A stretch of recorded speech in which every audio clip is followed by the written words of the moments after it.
Hello, my dear friends. Hope you all are good. So, this side Aksairam presenting USA's Constitution. Okay, so let's begin the chapter and let's continue the topic. And we will learn a various different forms of terms and conditions what actually help us to make a clear understanding about the constitution of this country, of this particular country. Okay, so let's begin. The American system of the government is largely a homemade product. है ना? अब आप बिल्कुल like amazed होंगे what actually it is written hair.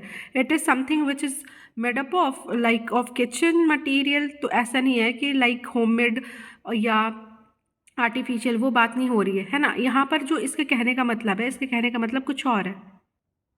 तो इसका मतलब ये है कि अमेरिकन सिस्टम जो है, या अमेरिकन की जो भी कॉन्स्टिट्यूशन बनी हुई है, वो ऐसा होता है ना कि कुछ देश लाइक इंडिया को ही ले ले. We like a democratic country we had taken a lot of things like the democratic form, like the federal form, from the other states. State मतलब फ्रॉम अदर कैपिटल. हम अपने संविधान में जो चीज़ लिखे हुए हैं उन वही चीज़ें हम लोगों ने कोई दूसरी कंट्री से लाकर अपने कॉन्स्टिट्यूशन में इंक्लूड किया है.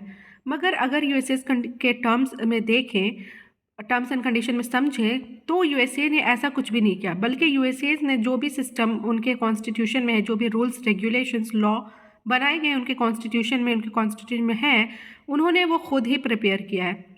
उन्होंने कहीं से भी कुछ नहीं उठाया है. उन्होंने किसी भी और कंट्रीज़ के लॉज को, सिस्टम्स को, कोड ऑफ कंडक्ट को नहीं उठा के अपने कॉपी पेस्ट किया है या कोई भी मॉडिफिकेशन करके उन्हें अप्लाई नहीं किया, बल्कि खुद का जो है सिस्टम और कानून बनाया है.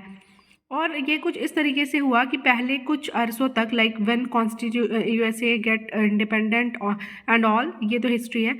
तो उन्होंने धीरे धीरे खुद लाइक ग्रो किया और थिंक किया अबाउट कि हमारा सिस्टम कैसे डिज़ाइन होना चाहिए, हमारे गवर्नमेंट का स्ट्रक्चर कैसा होना चाहिए. तो all this things were done alone और independently by the United State of America.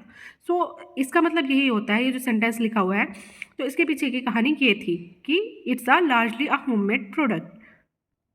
तो आपको होप ये वाली चीज़ समझ में आ गई होगी. अगर समझ में नहीं भी आई है तो आप मुझे कमेंट कर सकते हैं, मगर मैंने इतने अच्छे तरीके से समझाया है. Hope you all are getting the point. चलिए अब दूसरे पॉइंट पे चलते हैं. US's government which has been matured by unending trial, error and correction. जैसे कि मैंने बताया, क्योंकि अब ये होममेड प्रोडक्ट है, इन्होंने कुछ भी लॉ सिस्टम या स्ट्रक्चर किसी भी और कंट्रीज़ के लॉज या कॉन्स्टिट्यूशन से नहीं उठाया है और अपने कॉन्स्टिट्यूशन में नहीं इंक्लूड किया है. इन्होंने खुद ग्रो किया है, खुद से, like from zero to hero level. ठीक है, इसलिए आज कह सकते हैं यूएसए से डोमिनेट भी कर रहा है. और भी वेरियस फैक्टर्स है विच हेल्प द यूएसए और which help the economy of the USA और बूस्ट कर रही है ना. तो यूएसए गवर्नमेंट ने शुरुआत में बहुत सारे एरर के, करेक्शन के, पर ट्रायल के, धीरे धीरे करके इन्होंने अच्छा अपना एक स्ट्रक्चराइज्ड फॉर्म में अपना एक गवर्नमेंट तैयार किया. अब जब हम यूएसए के कॉन्स्टिट्यूशन के बारे में पढ़ रहे हैं तो इसमें हमें कुछ जो है terms and condition, mainly ideologies को समझनी पड़ेगी. और कुछ ideologies like imperialism, nationalism, industrialism and democracy, ये सारी चीज़ें आप आज भी सुनते होंगे. ये आइडियोलॉजीज़ आपको लाइक हिस्ट्री में अगर आप पढ़ते हैं वहाँ भी आपको सुनने को मिलेगा, as well as in politics तो मिलेगा ही. तो ये सारी टर्म्स, ये सारी आइडियोलॉजी कहाँ से निकल के आई है? तो as I have written that USA's historical factor motivated the history of the world and produces these all definitions, these all terms, है ना. अब यूएसए की जितनी भी हिस्टोरिकल फैक्टर है, उस चीज़ से कहीं ना कहीं ऐसा कुछ रीज़न हुआ होगा जब ये चीज़ें, ये आइडियोलॉजीज़ राइज की हैं. और अगर आपको इन चारों आइडियोलॉजीज़ में किसी का भी आइडियोलॉजीज़ का डेफिनेशन पता हो तो कमेंट में ज़रूर लिखें. अपने लैंग्वेज में लिखेंगे ताकि आपको भी समझाने में, लाइक अपने बातों को एक्सप्लेन करने में आसानी होगी. और it will help you to boost your own language as well. In the अब लास्ट में हम इन सारे डेफिनेशंस की बात करेंगे. अभी हम आगे देखते हैं और यूएसएस के कॉन्स्टिट्यूशन के बारे में जानते हैं. जब तक आप कमेंट में लिख दें जिस भी आइडियोलॉजीज़ के आपको डेफिनेशन पता हो इन सिंपल लैंग्वेज. यहाँ पर आसान भाषा में सब चलता है ना, थ्री इडियट की मूवी की तरह। ऐसा नहीं है कि उसके टीचर ने निकाल दिया, तो ऐसा नहीं हो रहा है यहाँ कुछ। आसान भाषा में आप बिल्कुल लिख सकते हैं यहाँ पर। अब मैंने कुछ एक फैक्ट यहाँ पर लिखा है जो कि ज़्यादातर लोगों आपको पता होगा, अगर नहीं भी पता है तो चलिए अभी इसे समझ लेते हैं। हमारा जैसे अपने इंडिया के कंटेक्स्ट में लेते हैं, हमारे जो गवर्नमेंट का थ्री स्ट्रक्चर है, लेजिस्लेचर, एग्जीक्यूटिव एंड जुडिशरी, जो ये सारी चीज़ें, ये तीन चीज़ें ऐसी थी ना, पहले एक फॉर्म में हुआ करती थी, लाइक यूनिफॉर्म गवर्नमेंट थी। All the powers were constituted in one hand, and that's led the formation of the monarchy or something like that. But Montesquieu, which was a reformer or political thinker, जिन्होंने formation की है separation of power की, separation of power में इन्होंने जो government के three basic structure, executive, legislature, judiciary को अलग किया है।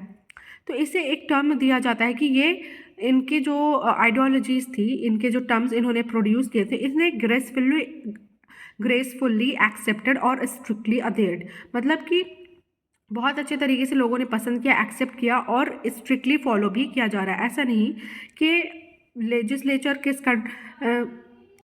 साथ ही साथ फेडरल स्ट्रक्चर जो हमारे कॉन्स्टिट्यूशन में, हमारे भारत में भी यूज़ होता है एज अ फेडरल टर्म, ये इसकी इंस्पिरेशन भी हमें यूएसए से मिलती है। Now we will focus upon the USA constitutional development. USA की अब कॉन्स्टिट्यूशन की डेवलपमेंट कैसे हुई धीरे धीरे, ठीक है। The USA constitutional moulded over the period of time, है ना। अब यह बुक में एक्सीजेंसीज ऑफ द टाइम लिखा हुआ है। जैसे कि मैंने आपको पहले ही बताया कि यूएसए की कॉन्स्टिट्यूशन एक बारी में नहीं बनी, और एक बारी में अगर फिर बनी भी हो या कैसी भी बनी, तो एक बारी में वो सही नहीं बनी। जैसे कि पहले हम पिछले कुछ मिनट्स पहले हम लोगों ने पढ़ा कि US's government which has been matured by unending trial, error and correction. तो इसीलिए यहाँ पर लिखा गया है कि यूएसए की जो कॉन्स्टिट्यूशन है वो moulded over the period of time, वो धीरे धीरे आगे बढ़ी है और इसमें रिफॉर्म आए हैं। अब देखी जाए तो पहले सबसे पहले 13 कॉलोनीज हुआ करती थी यूएसए में, जो कि फेडरल थी, जो कि सेटअप हुई थी नियर अटलांटिक साइड, ठीक है। और ये 13 कॉलोनीज में डिफरेंट क्लासेस हुआ करते थे और उसको डिफरेंट अथॉरिटीज़ ओवर रूल करती थी। मान लीजिए 13 कॉलोनीज है तो हर एक कॉलोनीज को, each colonies have their own ruler, इस तरीके का कुछ मामला था, ठीक है। अब 13 कॉलोनीज में 3 क्लासेस आती हैं। अब इन 3 क्लासेस में हम देखेंगे इन तीनों के क्या क्या कैटेगरीज है। फर्स्ट कैटेगरी का नाम था क्राउन कॉलोनीज, दूसरे का प्रोप्रेटरी कॉलोनीज, थर्ड का चार्टर कॉलोनीज। तो फर्स्ट कॉलोनीज में जो कि क्राउन कॉलोनीज थी, उसको कैसे मतलब समझेंगे। तो crown colonies ruled by governor, और वो गवर्नर अपॉइंट किया जाता था किंग के द्वारा। तो ऐसे कॉलोनीज जहाँ पर गवर्नर का रूल हो और वो किंग से अपॉइंटेड हो, उसको क्राउन कॉलोनीज कहेंगे। अब प्रोप्रेटरी कॉलोनीज किसे कहेंगे, जिसपे कि लोगों का रूल होगा, है ना, डायरेक्ट लोगों का डोमिनेशन दिखेगा। एंड थर्ड चार्टर कॉलोनीज, जिसमें क्या होगा कि ruled by government directly upon free man. अब जैसे कि कोई भी डेमोक्रेटिक कंट्री में गवर्नमेंट हम चुनते हैं as, and they came during the election period as a representative and we select our representative, then they form a government.